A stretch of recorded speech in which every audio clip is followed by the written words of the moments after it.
Só outra coisa, a senhora Pronto, pode falar, disponibiliza Luana. essas aulas aonde? No Moodle? Eu coloco o link no Moodle É. e vocês têm acesso, né, direto até a aula, mas fica lá na... Eu utilizo o YouTube. Eu acho melhor, é mais rápido. Entendi. Certo? Agora, como tem muita coisa, eu vou ter que organizar isso para não virar uma bola de neve. Né? Entendi. Então, eu vou ver A se eu DJ faço a isso. senhora ainda não colocou, não, né? Não, estou devendo a aula de ontem, de vocês e da turma de enfermagem, e vai somar essa hoje. Mas eu vou dar um Entendi. jeitinho de fazer isso. Se eu não Tá fizer bom, sem durante a problema. semana, eu vou fazer no final de semana, porque é onde eu tenho um tempo mais livre. E por conta da minha sobrinha que fica aqui, aí o negócio fica complicado. Porque se ela vê a pessoa no computador, ela quer ir mexer. Ela é curiosa, nunca vi. Pronto, aí deixa eu ver aqui se eu comecei. Já comecei a gravação.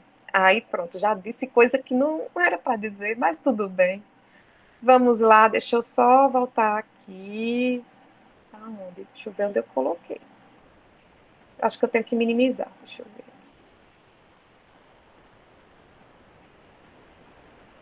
Não sei por que ele foi para aqui.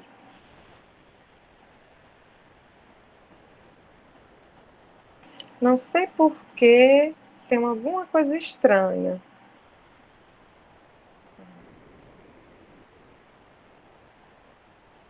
Foi porque eu maximizei.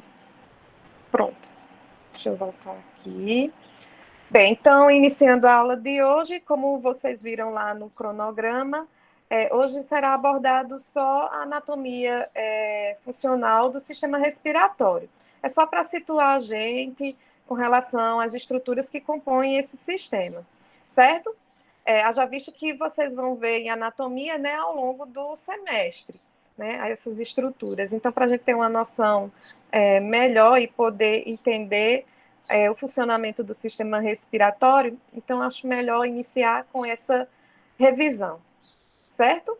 Bem, então hoje nós vamos falar sobre a estrutura e a função do sistema respiratório. Inicialmente é aquela pergunta que sempre faço, né, que é a função primária que esse sistema tem no nosso organismo, né? Então, como podemos ver, a função primária do sistema respiratório é a promoção de trocas gasosas. Esse termo até é questionável, porque, como bem sabemos, não existe troca, né? Tomar lá, dar cá. O que existe é processo de difusão acontecendo, né? E eu fico até, assim, um pouco temerosa com relação a esse termo. Então, na verdade, o que vai acontecer é justamente isso que eu falei, a difusão dos gases respiratórios. Então, em obediência aí à diferença de pressão que existe, né? Como a gente vai observar nas diversas regiões ou diversas partes do nosso corpo. Principalmente a gente está falando aí de sistema circulatório, interstício, células, e também vamos falar desse ambiente, né, do ambiente alveolar. Então, nesses ambientes, as pressões desses gases vão variar, certo? Então, o que é que vai acontecer, como podemos observar aqui nessa figura? As células, como bem sabemos, elas utilizam o oxigênio para o seu metabolismo celular. Como resultado desse metabolismo, nós temos a produção do dióxido de carbono, que é alta, apresenta uma alta pressão ou alta concentração. Tem autores que colocam concentração, mas eu prefiro trabalhar com pressão, haja visto que é um gás. Certo? Então, a pressão do dióxido de carbono ela vai estar alta no interior da célula, em decorrência da produção aí, da sua produção mediante o metabolismo celular, e o oxigênio, por sua vez, vai estar com sua pressão reduzida, porque está sendo utilizado aí para produzir moléculas de ATPs, certo? Com isso, eu vou ter essas pressões, no caso, para o dióxido de carbono, alta, e isso vai refletir na porção venosa, né, do sistema circulatório, ou seja, na via venosa, a gente vai observar isso, enquanto que o oxigênio vai estar com a pressão baixa, a pressão parcial baixa. Bem, quando chegam ao coração, né, são encaminhados através da veia cava superior e inferior, chegam no átrio direito e são encaminhados até o ventrículo direito, onde serão lançados a partir da aorta, da artéria pulmonar, desculpa, para os pulmões. Chegando lá, esses gases, eles vão, né, no caso o dióxido de carbono, como sua pressão está alta e a pressão na região do alvéolo é baixa, vai ocorrer os processos de difusão, certo? Então, o dióxido de carbono vai passar para o interior do alvéolo, porque a sua pressão está elevada no capilar pulmonar. Por sua vez, o oxigênio vai ter uma pressão, como se encontra com a pressão parcial baixa, vai fazer o movimento contrário, ou seja, o oxigênio que tem uma pressão elevada no interior do alvéolo vai se difundir para a região onde a pressão está baixa, certo? Ocorrendo isso, nós temos aí a tão conhecida os processos de difusão, certo? Bem, ocorrido isso, o oxigênio e o dióxido de carbono, né, uma vez passado pela região aí dos alvéolos, vão ser enviados para a circulação sistêmica, né, graças ao lado esquerdo do coração, né? E aí vai chegar nas células aonde serão utilizados. Lembrando que aqui nós vamos ter também uma diferença de pressão, haja visto que aconteceu os processos de difusão desses gases. Então, o que na verdade acontece é isso: a difusão dos gases respiratórios, fornecendo oxigênio para o tecido e removendo o gás carbônico resultante aí do metabolismo celular. E aí cada um vai ter o seu valor de pressão, certo? Que a gente vai estudar na próxima, quando for tratado de transporte, a gente vai ver bem isso, e difusão também, um pouquinho. A gente não vai adentrar muito, não. Esses valores de pressões a gente vai estudar bem quando for tratado de transporte dos gases respiratórios. Certo? Bem, então, é isso que acontece, difusão dos gases respiratórios, né? Da região menos concentrada da região mais concentrada para aquela região menos concentrada. Outras funções que são observadas no sistema respiratório, deixa eu só ver se eu consigo esconder isso aqui. Outras funções que são observadas no sistema respiratório estão elencadas aqui. A manutenção do pH plasmático dentro dos valores da normalidade. A gente vai ver também mais adiante que o dióxido de carbono ele vai colaborar para a redução do pH. E aí tem uma reaçãozinha química que vai colaborar com isso. Então, o dióxido de carbono vai reagir com a água e vai formar aí o ácido carbônico, certo?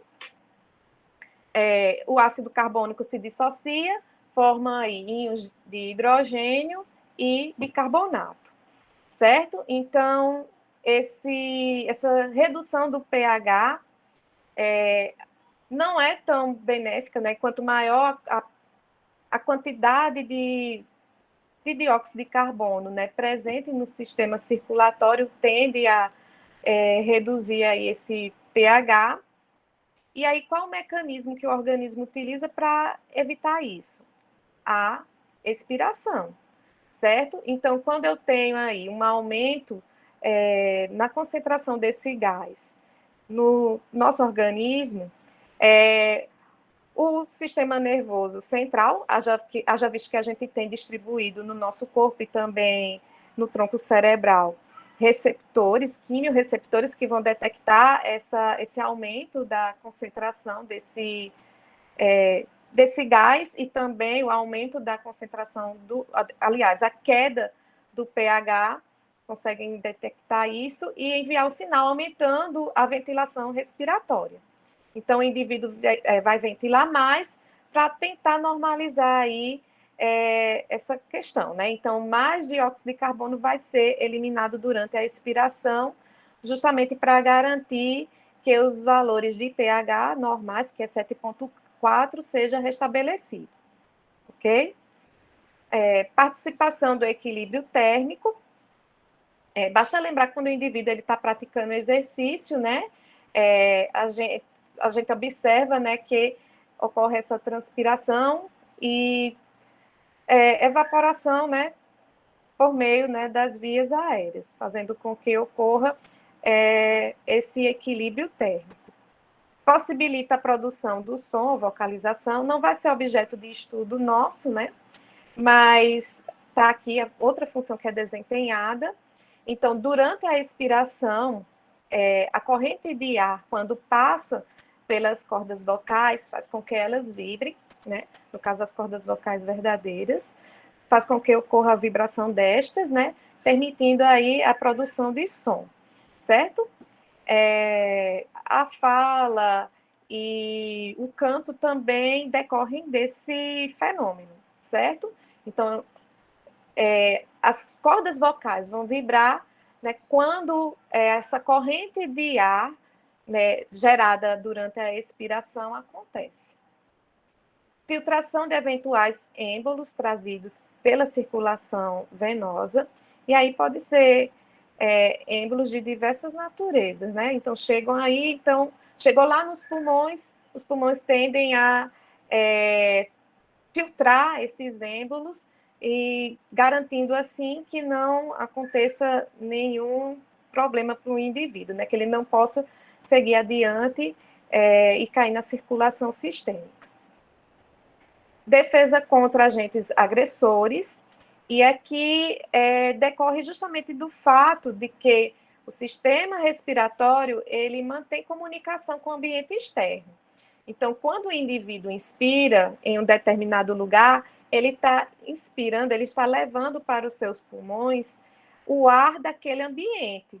Se for um ambiente bastante poluído, então essa constituição aí desse ar atmosférico local vai adentrar, certo? Então, assim sendo, esse sistema ele vai ser dotado de diversas estratégias para garantir que isso não aconteça, ou seja, que esses agentes biológicos, físicos ou químicos, né, não causem lesão ou não penetrem, né, e caia na circulação sistêmica que provoque danos maiores, certo? E aí a gente vai falar também, tem um capítulo que vai abordar bem isso, né, vai abordar a importância da defesa que é observada nesse sistema. Aí nós vamos ter o sistema imune inato e o adquirido, que vai promover essa proteção. Também vamos contar com estruturas, né, que estão localizadas ao longo do trato do sistema respiratório. Então, na traqueia, nos brônquios, nós vamos observar que as células que revestem essas estruturas, né, elas são formadas por cílios. E da mesma forma também vamos ver a presença de células caliciformes e glândulas, né, que estão localizados na submucosa, que vão produzir muco. Então, são dois mecanismos aí que vão auxiliar na depuração do ar, certo? Que é inalado ou inspirado, certo? Então, o que é que vai acontecer? Essas células que apresentam cílios, esses cílios vão bater, né? Fazendo com que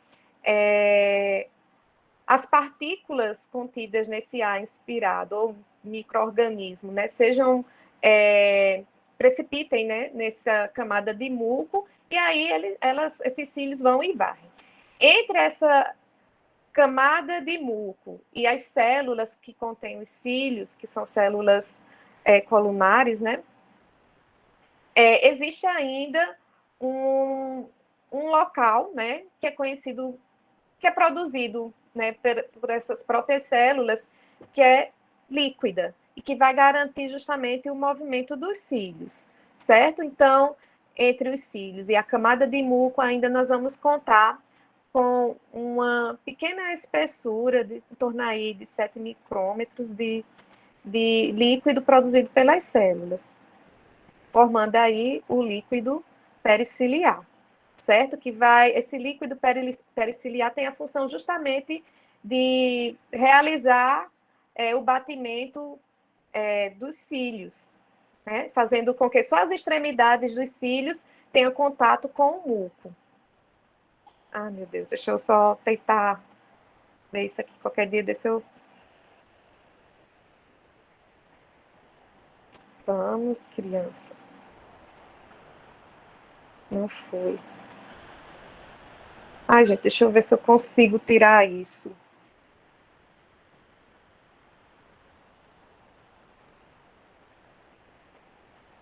Ah, e onde a senhora passou o cursor, professora? Apareceu um xizinho. Eu consegui. Ah, tá. Agora eu fui para o lado errado. Consegui.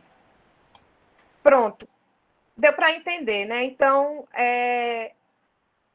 essa proteção, ela garante justamente que esses agentes não tenham acesso, né, às demais camadas fotônicas que constituem aí a parede das estruturas que formam esse sistema, certo? Então, a gente vai ver direitinho. Então, tem um sistema imune que vai garantir e também tem a presença desse sistema de depuração mucociliar. Bem, a produção e metabolização de substâncias vasoativas. Aqui a gente pode observar que alguma população de célula, no caso os pneumócitos do tipo 2, vão produzir o surfactante. Tem autores que colocam a produção do surfactante como algo inerente a esse sistema. Mas o endotélio que reveste, que forma, né, os capilares pulmonares, também vão estar aí envolvidos nessa produção e metabolização de diversas substâncias vasoativas. Um exemplo aqui é a angiotensina 1, que nessa região, né, vai ser convertida em angiotensina 2, certo? Então, aí na intimidade desse endotélio do capilar pulmonar. Então, esse endotélio produz uma enzima de conversão que permite isso, certo? Então, a conversão da angiotensina 1 em angiotensina 2 ocorre nos pulmões justamente porque o endotélio produz a enzima conversora. A serotonina, ela vai ser metabolizada, né, cerca de 80% da serotonina. É metabolizada também aí no sistema, né, que abastece aí, no caso, os capilares pulmonares, além de outras substâncias que vão ser também produzidas por esse endotélio, a endotelina, tem citocinas, o óxido nítrico, enfim, certo? Essas substâncias aí vasoativas. A outra função, auxilia na compressão abdominal durante a micção, defecação e o parto. Então, o que é que acontece aqui? Então, com o auxílio da musculatura, né, dos músculos da respiração, o que é que nós vamos observar? Durante, por exemplo, a micção, a tendência é que a gente respire, inspire, a gente enche os nossos pulmões de ar, fecha a glote, e aí é gerada a força, né, por meio desses músculos respiratórios, e aí envolve também o diafragma, fazendo com que ocorra, que seja gerada a força para que aconteça esse processo. E isso também acontece para os demais, né, no caso da defecação e também do parto. Na micção é mais sutil, né, mas na defecação a gente sabe que é possível de observar isso, certo? Pegar um objeto, a gente também utiliza o mesmo mecanismo.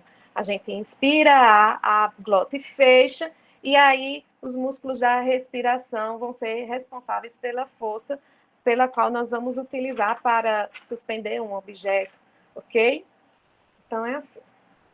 Torna possível movimentos aéreos protetores e reflexos para manter limpa a passagem do ar. E aí, como podemos citar, né, a tosse e também o espirro.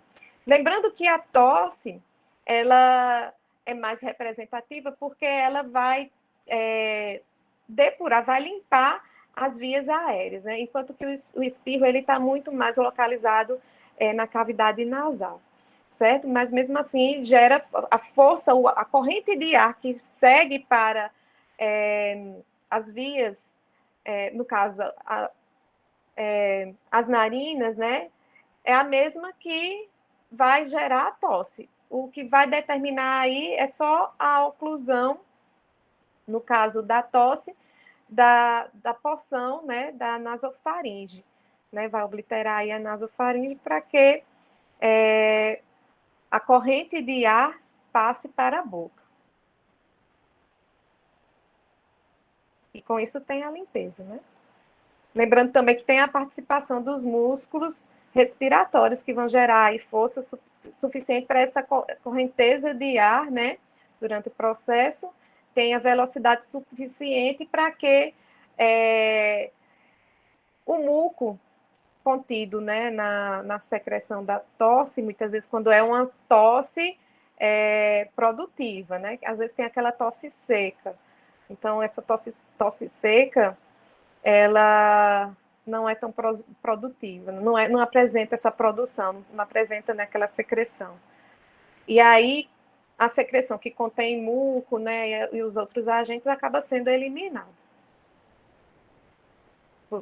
a uma velocidade bem expressiva, né, cerca de 120 km por hora, tanto para a tosse quanto para o espirro. Organização morfofuncional do sistema respiratório. Bem, então nós vamos observar, quando a gente olha bem para o sistema respiratório, né, que ele vai ser dividido, aqui a gente está tratando da fisiologia, né, ele vai ser dividido em zonas. Então, nós vamos observar a zona condutora, que vai estar representada aí pelas cavidades nasais, os seios paranasais, a faringe, laringe, traqueia, brônquios e bronquíolos. Então, como o próprio nome já sugere, é justamente formada por aqueles órgãos que vão conduzir o ar até os pulmões, os alvéolos, certo? E também serão os mesmos que vão eliminar, através da expiração, o dióxido de carbono, né? Compondo aí. Então, a inspiração e a expiração, nessa condução do ar para os alvéolos, na sua entrada ou saída, vai ser realizada por essas estruturas condutoras. Nós vamos também observar uma zona de transição, que é representada pelos bronquíolos respiratórios, certo? Com relação aos bronquíolos, que vão ser responsáveis pela condução, a gente vai tratar até dos bronquíolos terminais. Então, chegou lá nos bronquíolos terminais, em diante, nós vamos ter aí apenas zonas de condução. Os bronquíolos respiratórios, eles tanto vão estar aí relacionados com a condução, como também com os processos de trocas gasosas, ou seja, de difusão dos gases respiratórios. Por quê? Porque na sua parede nós vamos observar a presença de alvéolos. Então, nós observamos um conduto, como podemos observar aqui na imagem, um conduto, e inserido na sua parede nós observamos alvéolos. Então, os bronquíolos respiratórios tanto vai ter a função condutora como a função também de difusão dos gases respiratórios, certo? Já a zona respiratória corresponde às porções mais distais do sistema respiratório, que estão aí envolvidos nos processos de difusão dos gases. Então, aí nós temos os ductos alveolares, que são, na verdade, condutos também, mas que a sua parede é constituída de alvéolos. Nós vamos ter aí os sacos alveolares, que, na verdade, trata-se de um conjunto de alvéolos com luz comum, e os alvéolos, que são as unidades, né, individualizadas, né? Então, que a gente sabe que eles realizam o processo de difusão. Então, todas essas estruturas aqui, os ductos alveolares, os sacos alveolares e os alvéolos, participam do processo de difusão dos gases respiratórios, ok? Lembrando que os ductos, ele conduz o ar para o segmento mais distal, mas também faz troca, porque a sua parede é constituída de alvéolos. Então, aqui nós temos essas zonas, certo? A de condução, transição e zona respiratória. Lembrando que a zona condutora vai ser representada por todos aqueles órgãos que vão estar envolvidos aí na condução dos gases respiratórios. Lembrando que finda nos bronquíolos terminais, certo? A partir daí já tem início os bronquíolos respiratórios, que faz parte da zona de transição, ou seja, tanto vai ser responsável pela condução, como também pela troca, pela difusão dos gases. Né? Lembrando que a constituição histológica, vocês vão ver isso com Janaíno, eu acho que se não viram, vão ver, né? É muito semelhante à dos bronquíolos terminais. A única diferença é que, hora ou outra, nós vamos ter aí a presença de alvéolos na sua parede. Bem, aqui na figura 2 nós temos as vias respiratórias, né? A constituição desse sistema, né, por órgãos que vão ser responsáveis pela condução e pela difusão dos gases respiratórios. Então, nós temos aqui a cavidade nasal, ou as cavidades nasais, que vão ser responsáveis pela captação do ar, né, pela inspiração e expiração, né, o ar entra, mas também sai.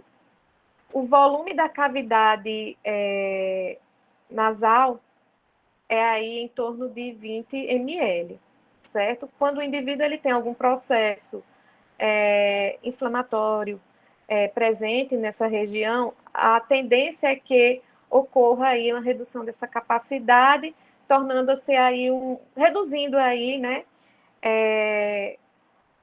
a inalação ou o processo contrário. Com isso, nós podemos observar que as cavidades nasais são órgãos que tendem a aumentar a resistência do ar durante a inspiração ou expiração, certo? Principalmente aí quando o indivíduo ele tem algum processo patológico em curso, ou quando o indivíduo, também podemos observar isso quando o indivíduo ele está praticando exercício físico, né? Então, em decorrência da alta resistência que acontece, né? O indivíduo aí tem todo o seu metabolismo voltado para atender a atividade aí muscular, então aumento da frequência respiratória, aumento do fluxo sanguíneo, também do bombeamento cardíaco, né? Então, obviamente, para atender a essa necessidade, uma quantidade maior de ar deve ser encaminhada até os alvéolos, né? Ocorre também um aumento dessa ventilação. E aí, quando não dá conta, né, a cavidade oral acaba sendo aí utilizada para atender a essa demanda, certo? Bem, nós observamos que as cavidades nasais, elas apresentam as conchas nasais. As conchas nasais, elas são importantes porque elas vão gerar como eu posso dizer, me ajudem aí, uma turbulência, certo? Sim. Uma turbulência. Um turbilhonamento, né? Vai gerar essa turbulência, fazendo com que o ar, quando inspirado, né, bata nessas estruturas por conta dessa turbulência, fazendo com que as partículas contidas nesse ar inalado acabem, né, batendo e se precipitando e ficando ali recolhida na camada, ficando inserida ali na camada de muco que vai ser depois eliminada. Então, trata-se de estruturas também que vão ser responsáveis pelo aquecimento do ar inalado, né, inicialmente. Então, essas projeções acabam aumentando a área de superfície pela qual o ar, né, tem contato, e isso acaba favorecendo o aquecimento e umidificação do ar, certo? Depuração, é isso que vai acontecer, né? Vai acontecer a limpeza, o aquecimento, certo? E a umidificação do ar nessa região. Mas isso não quer dizer que só se restringe à cavidade nasal, não, ou às cavidades nasais, né? Também nós vamos observar isso nas demais estruturas de condução, certo? Aí, logo em seguida, nós vamos nos deparar com a nasofaringe. Mais adiante eu vou falar um pouco do epitélio, certo? Quando for tratado. Então, nós temos em seguida a nasofaringe, que vai, né, estar conectada aí à região da laringe, né? Bem que antes tem aí a laringofaringe, certo? Então, logo em seguida, nós temos a laringe, que também vai participar da condução do ar, também contém, seu epitélio também vai garantir que aconteça essa depuração, e logo em seguida vai ser encaminhado para a traqueia, certo? Como podemos observar aqui. A traqueia também vai ter essas mesmas funções de depuração do ar, né? Vai promover o aquecimento, a limpeza, né? E a umidificação do ar. Seguindo para as demais estruturas, né? Como os bronquíolos, né? Os bronquíolos primários, secundários, terciários, que vão se ramificando até formar os brônquios, né? Os bronquíolos, os brônquios primários, secundários, terciários, se ramificam até chegarmos nos bronquíolos, certo? Que vão, né, se ramificando cada vez mais no parênquima pulmonar, né? Chegando às estruturas que, como falamos, né, que são as porções mais distais, que correspondem aí aos alvéolos ou sacos alveolares.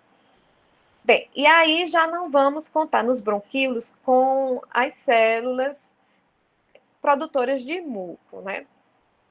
Nessa região, a gente vai ter aí uma redução nas células que apresentam cílios, certo? Também nós vamos ter aí a ausência de glândulas, que vão produzir muco, mas outras células vão estar presentes. Por exemplo, as células de Clara, nós vamos observar essas células lá no bronquíolo terminal e também no bronquíolo respiratório, certo?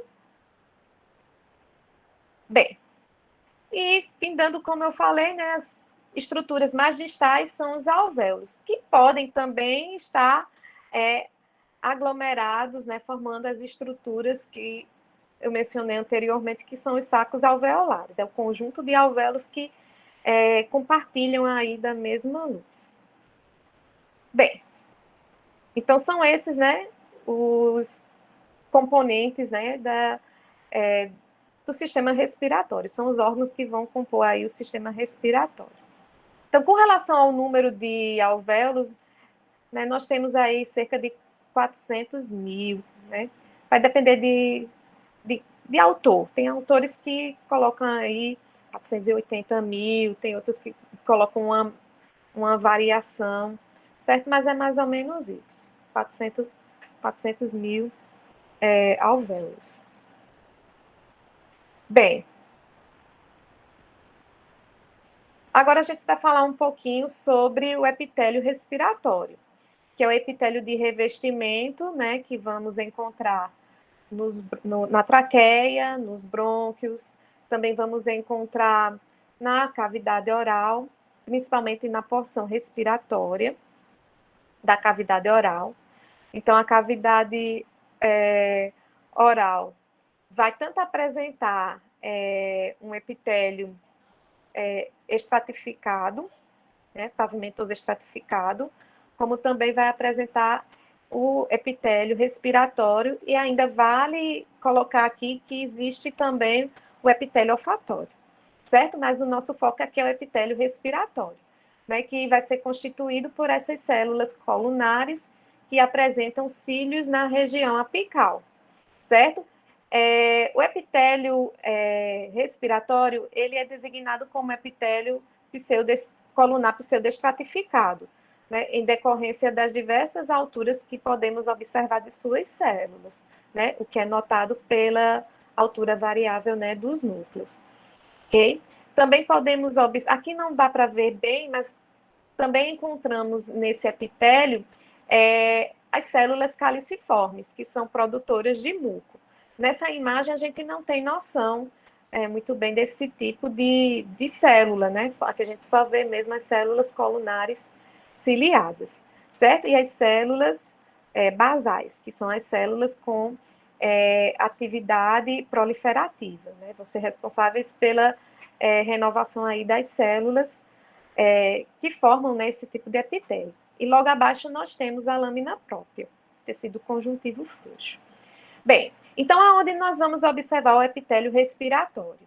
Nós vamos observar nas cavidades nasais, na nasofaringe, na laringe, nós vamos ter tanto o epitélio respiratório, como também nós vamos ter o epitélio pavimentoso estratificado, principalmente naquelas regiões onde ocorre atrito, fluxo, como a corrente de ar passa por essas estruturas, né? Então, essas áreas que têm atrito vão ser formadas por epitélio pavimentoso estratificado, certo? Então, vai revestir aí a parte anterior da cavidade nasal e também algumas regiões da laringe. Não está aqui, mas fica a informação. O epitélio cúbico simples vai revestir os ductos alveolares, certo? Bem, como eu disse para vocês, os ductos, eles são, na verdade, são paredes de alvéolos, né? São paredes de alvéolos. Assim sendo, nós vamos encontrar tanto, né, epitélio pavimentoso, como também vamos encontrar uma população de célula, né, que ela tem a sua forma, né, o ápice endomo. Então, ela é um pouco, vamos dizer assim, não vou dizer, meio arredondada, certo? Meio arredondada. Ela não é pavimentosa, ela é meio arredondada, né, dando uma ideia de cúbica, em decorrência da sua porção apical apresentar, né, essa forma de domo. Então, são os pneumócitos do tipo 2, que é o tipo de célula mais numeroso, é o tipo de célula mais numerosa presente lá nos alvéolos, certo? Mais adiante eu vou falar mais um pouquinho sobre esse tipo de célula. Então, em seguida, nós temos o epitélio pavimentoso simples, que observamos nos alvéolos. Então, esse epitélio ele tem que ser delgado o suficiente para garantir que os processos de difusão aconteçam de forma satisfatória. Então, quem é que vai... Qual é o tipo de célula que tem essa configuração? É o epitélio, é o pneumócito do tipo 1, certo? Então, os pneumócitos do tipo 1 apresentam esse tipo de forma, certo? De pavimento. E garante aí que os processos de difusão dos gases respiratórios aconteçam em uma espessura mínima, né, necessária. Como eu falei, também nos alvéolos vão estar presentes, né, os pneumócitos do tipo 2. Esses pneumócitos, eles são responsáveis pela produção do surfactante pulmonar, certo? Além de outras funções. Esse tipo de epitélio, né, os pneumócitos do tipo 2, são encontrados nos cantinhos dos alvéolos, né?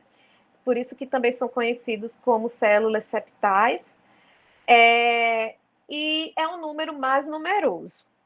No entanto, né, quando a gente observa aqui um alvéolo, a gente acredita que o tipo de célula que predomina é o pneumócito de tipo 2, tipo 1, desculpem.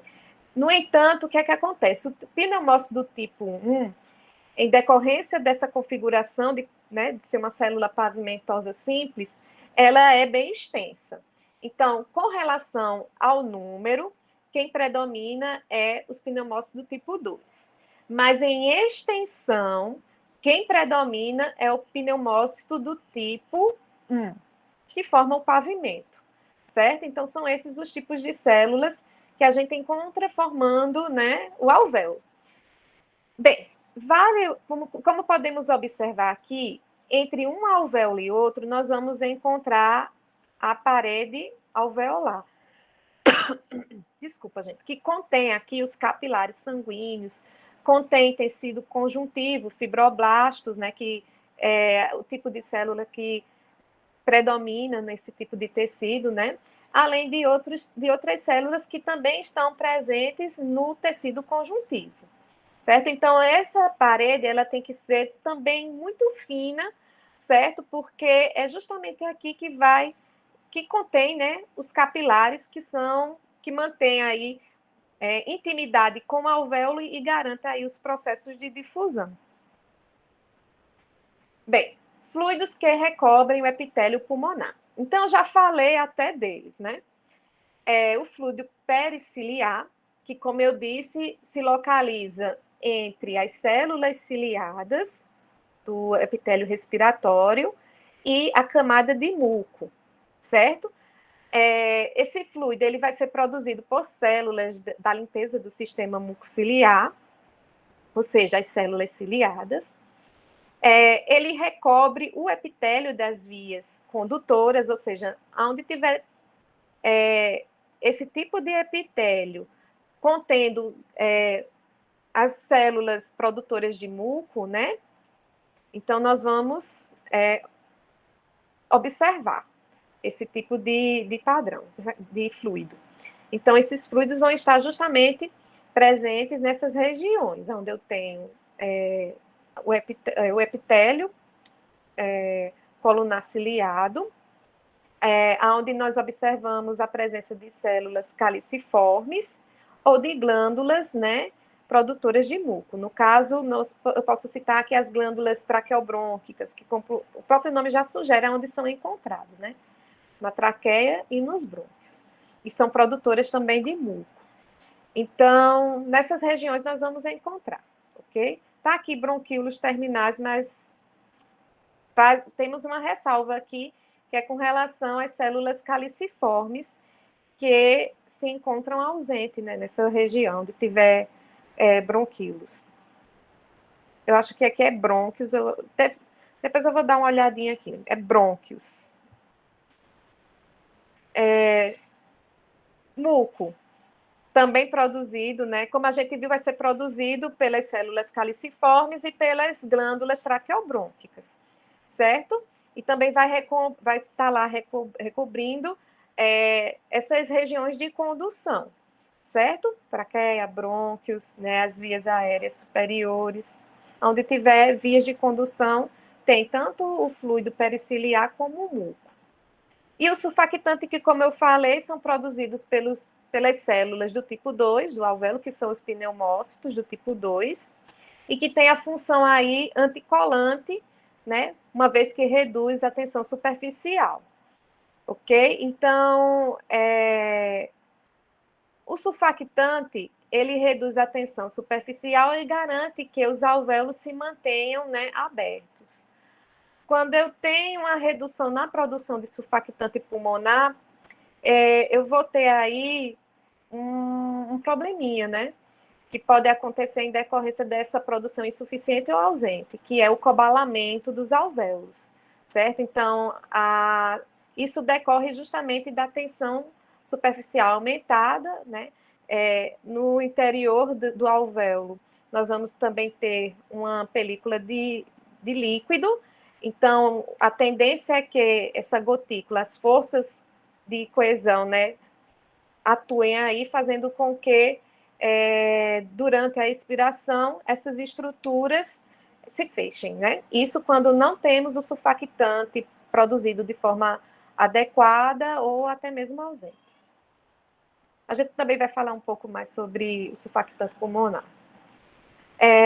Aqui na figura 4, nós temos a fotomicografia do epitélio respiratório, onde nós visualizamos, né, as células caliciformes, que são as células produtoras de muco, que, como vimos, né, é importante para a depuração, a limpeza dessas vias. Bem, aqui na figura 5, nós temos a fotomicografia da glândula traqueobrônquica, da submucosa. Então, aqui nós encontramos, onde a setinha está, né, apontando, nós encontramos essa glândula, e ela vai, como podemos observar, ela tem um ducto que lança, né, a secreção no lúmen aqui dessas vias, ok? Então, vai lançar sobre esse epitélio de revestimento. E são formadas, né, por células serosas e mucosas. Funções das cavidades nasais, até falei anteriormente, né? Então, nós vamos ter o aquecimento do ar, a umidificação do ar e a filtração do ar pelas vibriças, que são os pelinhos que nós encontramos no nariz, né, na cavidade nasal. Certo? Então, são essas as funções desempenhadas pelas cavidades nasais. Temos também a presença, né, constituindo aí o sistema respiratório, a presença dos seios paranasais. Então, são órgãos também que faz parte aí desse sistema. Então, a função dessas estruturas são produção do muco, que vai colaborar aí na limpeza, né, na depuração das vias, a ressonância do som, que não tem nada a ver, vai participar aí do processo de vocalização do indivíduo, e a diminuição do peso do crânio, né? O que interessa mesmo para a gente é essa produção de muco. E aqui estão os tipos de seios paranasais, né? Localizados em pares, né? O frontal, etimoidal, esfenoide e o maxilar. A função da faringe, condução de ar. Além, como a gente viu na aula de ontem, né, a faringe é um órgão comum, tanto ao sistema respiratório quanto ao sistema digestório. Na respiração, nós vamos observar que a faringe, ela mantém, né, as suas vias abertas, né, para que o ar possa adentrar. Só durante a deglutição é que a gente vai observar, né, o fechamento da glote, né, pela epiglote, né, garantindo aí que não ocorra a entrada, a passagem de alimento para essa região, para a porção respiratória, certo? Então, condução do ar, que é observado aí nessa via. Função da laringe: condução do ar, produção do som e impedimento, né, impede a entrada de corpos estranhos para a traqueia, como foi falado durante o processo de deglutição, certo? Funções da traqueia, brônquios e bronquíolos. Então, todas essas estruturas, elas vão estar envolvidas aí na condução do ar, né? E também, da mesma forma, vai acontecer aqueles processos de aquecimento, umidificação e limpeza do ar inalado. Reforçando mais uma vez, nos bronquíolos, nós vamos ter aí a redução das células ciliadas, né? Elas vão ser mais baixas, vão apresentar aí, principalmente isso vai reduzindo quando vai se distanciando, né? Vai ficando mais caudal, certo? Então, nós vamos ter aí a redução do tamanho da célula, a ausência das glândulas, nós não vamos perceber aí a presença do malte, que é o tecido linfóide associado à mucosa, que também, da mesma forma que acontece lá no sistema digestório, aqui também acontece, porque existe uma camada, uma túnica mucosa, e aí nós temos também esse malte, né, esse tecido linfóide associado à mucosa, que no caso, no sistema respiratório, é o BALT, ok?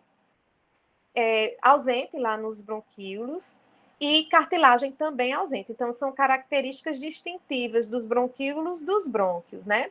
A ausência de cartilagem, de glândulas e do malte ou BALT, como queira. Bem, na figura 6, nós temos a representação esquemática das subdivisões do sistema respiratório, da traqueia até os sacos alveolares. Oi, alguém quer falar? Não, é só porque tá travado pra gente a imagem. Tá travado? Tá. Eita. Deixa eu ver se eu... E agora? Deixa eu ver. Voltou?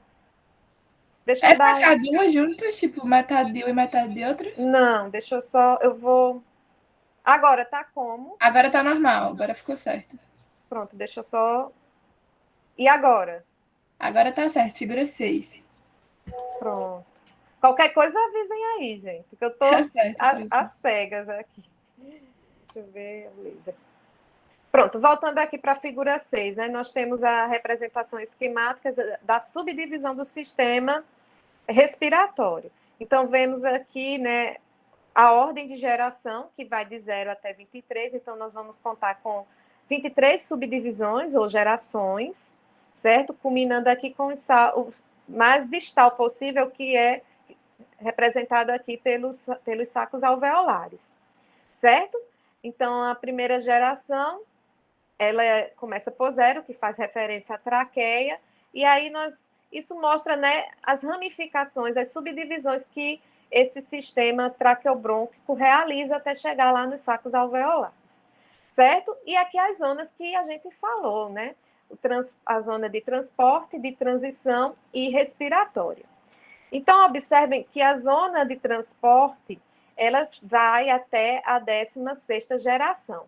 Da 17ª à 19ª, nós temos a de transição, que é representada pelo bronquíolo respiratório. O bronquíolo que antecede o bronquíolo respiratório é o bronquíolo terminal, certo? Aqui representado na 16ª geração. Logo em seguida, nós temos a zona respiratória, que vai ser composta por ductos alveolares, os sacos alveolares, né? Aqui a gente já coloca os alvéolos, que, como eu disse, os sacos alveolares constituem, né, esse conjunto de alvéolos que mantém uma luz comum. E nessa região, ou zona, ela vai ocorrer da 20ª geração até a 23ª geração, certo? Então, corresponde à zona respiratória. Bem, então vamos falar agora um pouquinho sobre o controle da musculatura bronquiolar. Então, nós vamos ter aí um controle neural e não neural, certo? Com relação ao controle neural, temos aqui o sistema nervoso autônomo simpático, que vai ter aí uma atividade relativamente fraca, certo?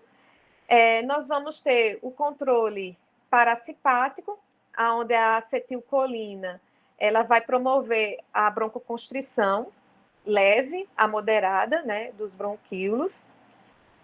E também nós vamos observar que alguns reflexos constritores, né, parasimpáticos são observados, né? E esses reflexos, eles decorrem da irritação da membrana epitelial das vias aéreas. Um exemplo aí são os indivíduos, né, asmáticos, né? Que quando expostos a qualquer agente irritante, né, que desencadeia o processo alérgico, acaba, né, desenvolvendo também essa constrição das vias, dificultando aí a passagem do ar, né? Além de outros processos que são observados, né? Além dessa broncoconstrição, ainda tem o processo inflamatório que se estabelece, né? E uma alta produção de muco, certo? Bem, em seguida nós temos os processos não neurais, né? Lembrando que o controle simpático vai promover o processo contrário, né? A broncodilatação. Eu quero dizer a broncodilatação, certo? Bem, então vamos voltar aqui para o controle não neural. Então, nós vamos observar a presença de fatores secretores locais. Então, vejam aí a regulação parácrina, certo? Presente nessa região. Então, os mastócitos teciduais, que vão produzir a histamina e substância de reação anafilática, vão ser responsáveis, né, por esse padrão, promovendo aí a constrição bronquiolar. E a ação de hormônios também, como a norepinefrina e a epinefrina, né, cujos receptores são beta-adrenérgicos, que vão promover aí a dilatação da árvore brônquica, certo? Então, a ação de hormônios, né, nesse caso aqui, produzido pela medula das suprarrenais. Os pulmões. Como foi falado, né, o pulmão, se a gente observar, é essa estrutura que é constituída, né, por um parênquima, que contém vasos, que contém tanto os vasos sanguíneos quanto os vasos linfáticos, que contém também a inervação, e a gente pode observar que aqui vai se ramificar os brônquios e os bronquíolos, certo? Chegando até as estruturas distais, que são os nossos alvéolos. Então, com relação aos pulmões, são os principais órgãos do sistema respiratório, certo? Porque ele, né, como eu disse, nas porções distais, nós vamos encontrar as estruturas que são responsáveis pelo processo de difusão dos gases respiratórios. Os pulmões, eles vão estar localizados na caixa torácica, né, cujo espaço tem aí um volume de cerca de 4 litros, né, essa região. Trata-se de a caixa torácica promove a proteção desse órgão, além de garantir, né, a geração de força que serão empregados, né, para o processo, para a mecânica respiratória. Estão envolvidos por membranas, né, as membranas serosas, que são as pleuras. Então, revestindo os pulmões, nós temos a pleura visceral, e revestindo a parede torácica, nós temos a pleura parietal, e entre essas duas pleuras, nós temos aí um espaço virtual, né, onde contém uma quantidade pequena de líquido que permite o deslizamento dessas estruturas, né, durante o processo de respiração. Então, durante a inspiração e a expiração, nós vamos ter aí a geração de pressão, né? Mas na próxima aula a gente vai falar um pouquinho mais dessas pressões, certo? Da pressão da cavidade da cavidade pleural, ok? Então, nós temos esse líquido que ele é só suficiente para garantir esse deslizamento durante a respiração. O excesso de líquido é bombeado graças à presença do sistema linfático, certo? Que vai fazer esse papel. Então, na cavidade pleural deve existir esse líquido que garanta, né, apenas o deslizar, né, dessas estruturas, das pleuras. A sua área de superfície para as trocas gasosas é cerca de 85 metros quadrados, também vai depender de autores. Tem autores que colocam de 70 a 100, certo? Vai depender aí do autor. Pesam cerca de... Aqui foi Berne, certo? Pesam cerca de 1 quilograma, né? Com tecido pulmonar correspondendo aí a 60% da massa, e 40% restante corresponde ao sangue, certo? A região intersticial, né, do pulmão. Então, a gente, como eu falei naquela imagem, aqui eu tenho um alvéolo, né? Nós temos aqui 3 alvéolos. Eles se comunicam, né, por meio de um pequeno espaço constituído de tecido conjuntivo aqui, que é a região intersticial. A gente chama de parede alveolar, tem outras designações também, certo? Aqui nós encontramos os capilares, que, como podemos observar, está intimamente ligado ao pneumócito do tipo 1, certo? Além dos fibroblastos, das células da linhagem de defesa, e por aí vai, macrófagos, certo? Enfim, então nós encontramos nessa região, na região intersticial. Então, voltando aqui, né, é composto por tecido conjuntivo, pode ter músculo liso também, vasos linfáticos, capilares e outras células. Em condições normais, não pode ser discernido por microscopia óptica. Isso vocês vão vivenciar quando vocês tiverem aula prática, né? Eu não sei se a professora Janaína ela vai dar aula prática ou vai ser virtual. Até porque ela está grávida. A aula prática dela é gravada, aí ela passa pra gente. Pronto. Até porque ela está grávida, né? Essas questões. Bem, então, o que é que acontece? Ela vai mostrar para vocês, né, durante a aula prática, quando vocês forem visualizarem lá um alvéolo, que a gente não consegue delimitar, certo? Bem, então, na microscopia a gente não consegue ver essa área, certo? A gente observa apenas 2 alvéolos, um grudadinho no outro, mas entre eles existe essa região intersticial, ok? Bem, os fibroblastos são as células mais proeminentes porque são as células que produzem, né, as fibras de colágeno e elastina, que são importantes também para o parênquima pulmonar, né, principalmente quando ocorre a distensão e depois o retorno ao normal desses órgãos, né, durante a respiração, certo? Então, vão ser responsáveis aí pelas forças elásticas, né, do órgão. As pleuras, né, que como eu falei, elas revestem tanto os pulmões, né, sendo denominada pleura visceral, quanto a parede torácica, né, a pleura parietal. E aqui podemos observar, né, a cavidade pleural, que é um espaço virtual, certo? Só aquela quantidade pequena de líquido para fazer essas estruturas deslizarem, ok? Então, nós temos aqui esse espaço.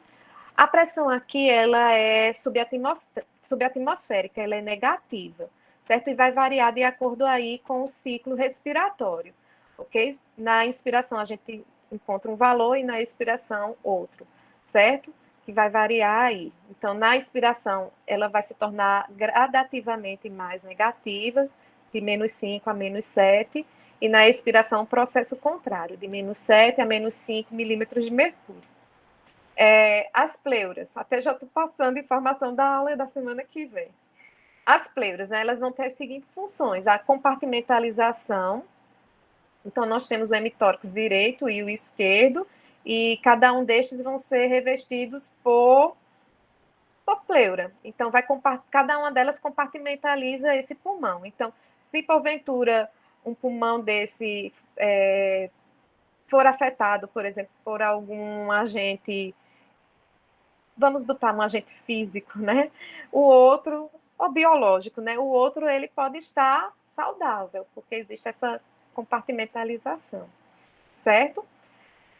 Protetora, né? A função protetora, e lubrificante, que, como eu falei, né, tem essa película de líquido que garante o deslizamento das pleuras. O suprimento sanguíneo para os pulmões. Então, nós vamos perceber 2 tipos de circulação lá nos pulmões, certo? Então, nós vamos observar a circulação pulmonar e a circulação brônquica. A circulação pulmonar é aquela em que vai ser responsável pelos processos de difusão dos gases respiratórios. Então, é aquela que acontece da seguinte forma, né? Então, o sangue vindo do corpo, né? Por meio da veia cava superior e inferior, que deságua no átrio direito. Esse átrio direito encaminha para o ventrículo direito, que, por sua vez, jorra esse sangue desoxigenado, né, para a artéria pulmonar, certo?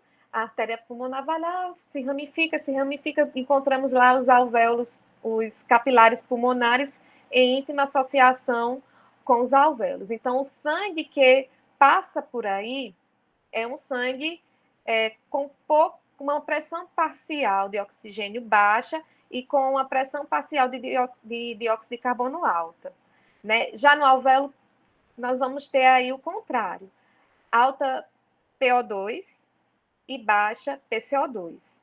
E graças a essa diferença de concentração, de pressão que nós observamos no alvéolo e no capilar pulmonar, é que vai acontecer os processos de difusão.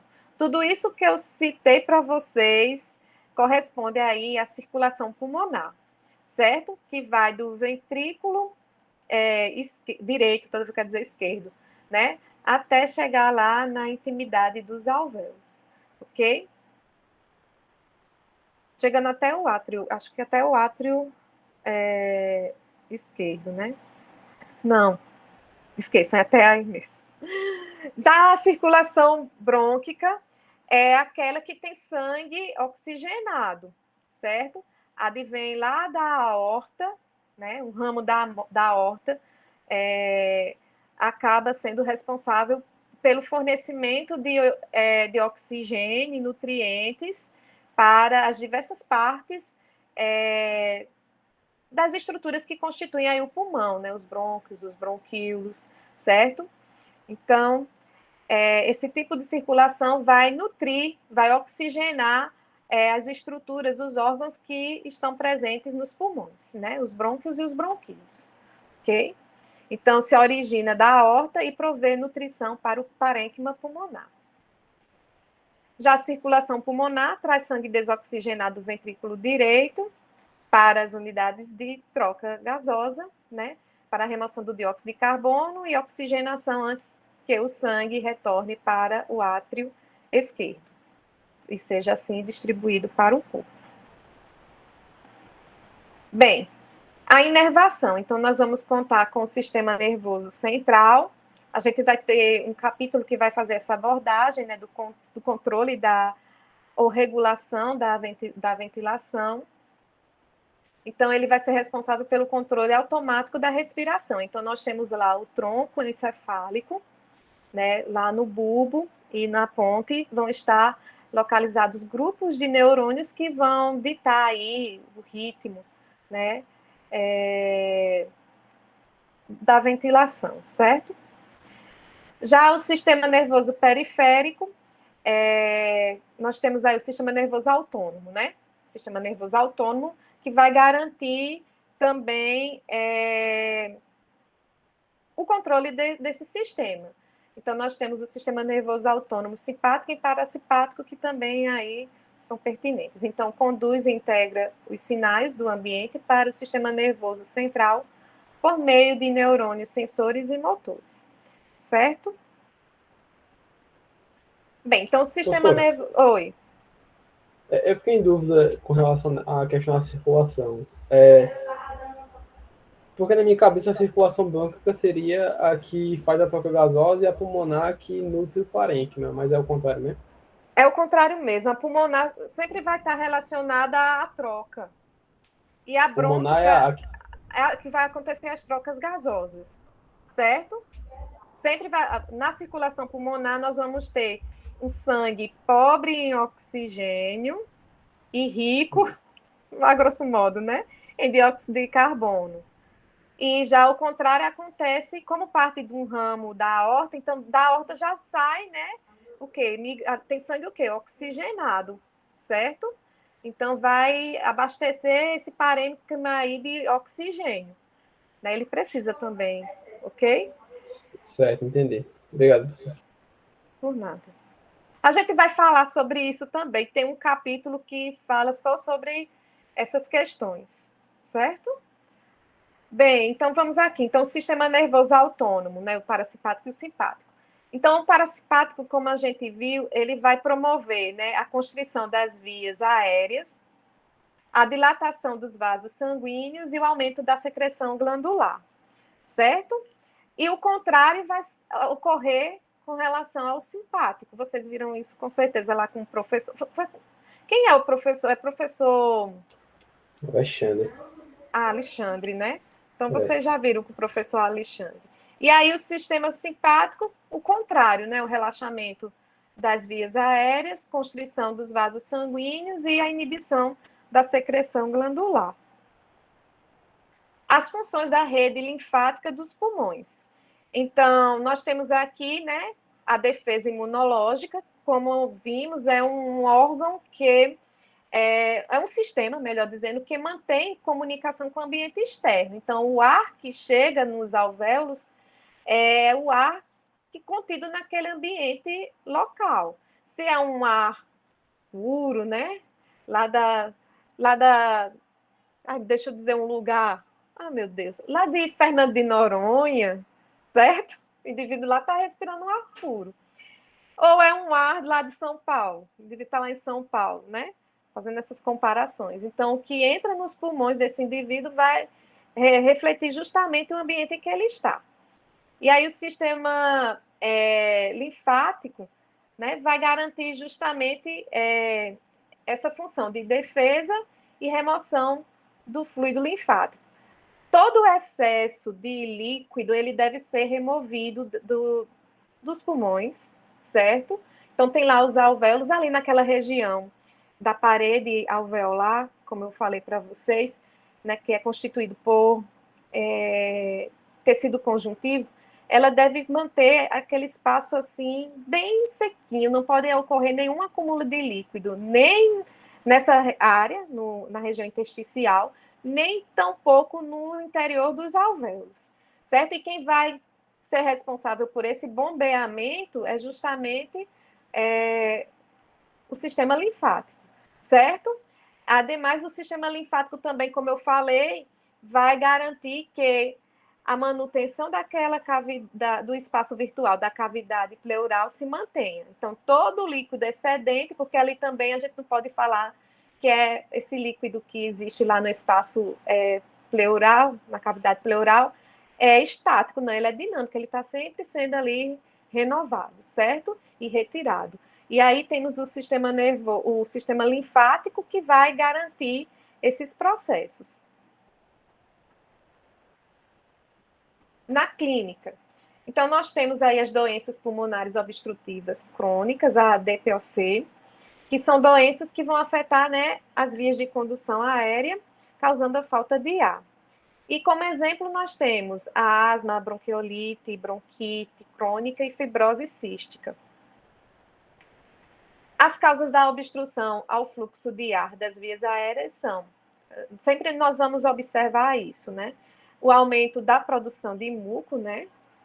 A inflamação e a constrição do músculo liso, que vai fazer com que ocorra a redução da luz desses ductos de condução, certo? Então, esses fatores acabam, como podemos observar, dificultando, né, a entrada e saída de ar. Na asma, né, atinge as vias largas e estreitas, né, é caracterizado por inflamação predominantemente mediada por linfócitos e eosinófilos das vias aéreas e broncoespasmo. A bronquiolite, ela vai atingir pequenas vias aéreas, ocorre geralmente em jovens e vai ser causada por vírus, né? O vírus respiratório sincicial. Já a bronquite crônica é uma doença dos fumantes, vai estar associada a notável aumento das células secretoras de muco e o aumento da produção de muco. O que é que a gente vai observar nos fumantes, né? Além do aumento das células produtoras de muco, nós vamos observar que as células ciliadas, elas vão reduzir também. Então, a gente viu que lá no sistema mucociliar, a gente precisa ter uma produção de muco adequada e também a presença dessas células em quantidade suficiente, né? No caso das células ciliadas, porque são elas que vão mover a camada de muco.